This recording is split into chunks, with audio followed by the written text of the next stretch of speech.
Kairos Karamadani as a dentist. Hello, my name is Deborah Natalia Putri as Michael's mother. Hello, I'm Rajwata Neja Hanifa as a Lulu mom. Hello, I'm Sheila Kartika Chandramitra as a host. Hello, my name is Najwa Lisa Hairina. I'm a dentist. Hello, I'm Ain Rajma as an editor and camera person. Hello, I'm Halimanur Maharani as a host.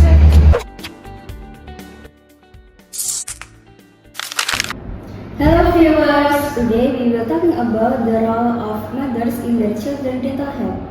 Yeah, so today we have two young moms. Hello, Mama. Hi, I'm Michael's mom and my son is 4 years old. And I'm Lulu's mom, my daughter 3 years old. And we are with our dentist, Dr. Anissa and Dr. Faina. Hello doctors. Hello. So, doctor, today these young moms want to ask question about their children dental health. Please, mom, is there anything you want to ask? So lately, Lulu used to complain that her teeth are in pain every time, but she has no caries or any dental health problem. But it is only her teeth, not the gum area. So why does that happen? So does it happen when she eats cold or hot beverage or food? Yeah, how you know that? That leads to a dentin hypersensitivity. Have you ever heard about that? No. It's a situation that occurs because of certain stimuli, such as cold or hot temperature, sweet or acidic foods, or even air. And discomfort typically occurs suddenly and is short but brief, lasting only a few seconds and to a minute after exposure is triggered. My God, why is that happening? Is that anything wrong? I'm fully aware of my child's dental health. So, ma'am, you already make sure that your kid is brushing teeth 2 times a day? Yeah, of course, even more than 2, and I brush her teeth like this. You did brush more than 2 times like that? Harshly?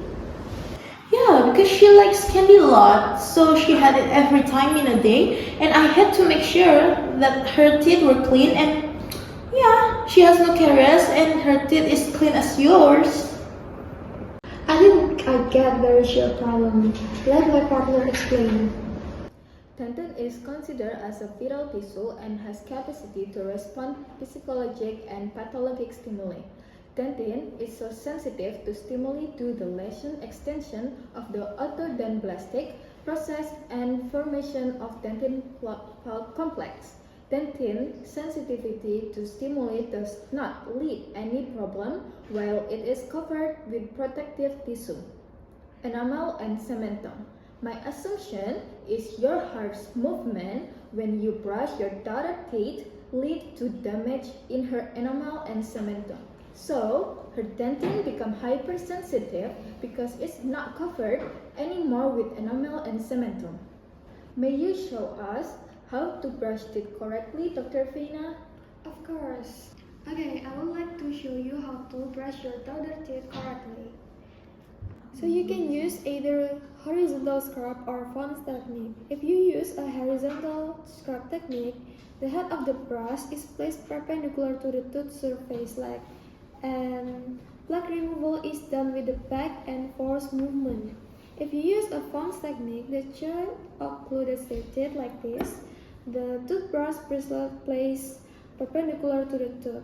The plaque is removed with fast, wide, and circular motion extended from marginal gingiva to the maxilla and to the marginal gingiva of the mandible using light pressure. Both of them do it smoothly and 2 times a day mom, after breakfast and before sleep. Oh, I see. And how about you, mom? What happened with your child? Doc, my son Michael recently always complained to me he had toothache, and since the toothache, Michael has been eating less because when eating it can be very painful. I am as mom always worry to him.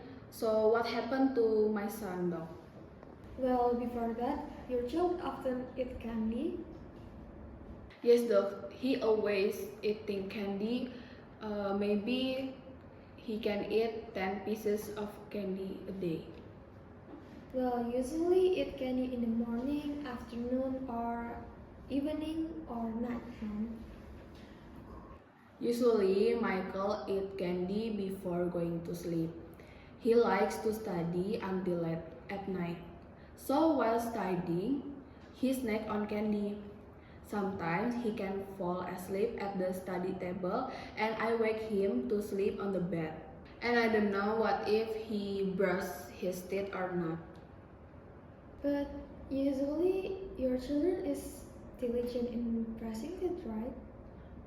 I don't know about that dog because I and my husband go to home late at night and usually there is a nanny who always take care of this child or of this my son Michael.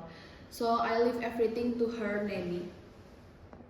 Alright, have you ever checked this child to the dentist before?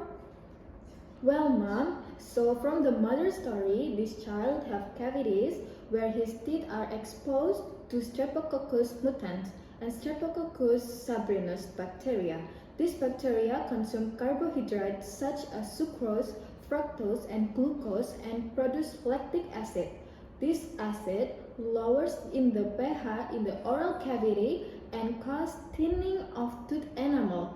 If this thinning continues for a long time, it can lead to damage to the dentin and formation of cavity. Oh, I see. Thank you for the information, doc. Wow, we learned so much today. Mom Tanaya, Mom Deborah, do you have any final conclusion? Thank you so much, doc, for the education. It has been really eye-opening. I will definitely start bringing my son Michael in for regular checkup. Yeah, thank you so much, Dr. Elisa and Dr. Veina. I'm trying to using a special toothpaste for sensitivity and see if it helps my daughter. Oh, I'm glad we could help. Healthy habits start early, and prevention really is the best approach for children's teeth. Yes, early dental care is investment in a lifelong oral health. Don't hesitate to reach out for regular checkups. Thank you, Mom Tainaya, Mom Deborah, Dr. Elisa, Dr. Vina, and to all your listeners. We hope this episode has given you the information you need to help your child's dental health. Until next time, everyone. Thanks for tuning in.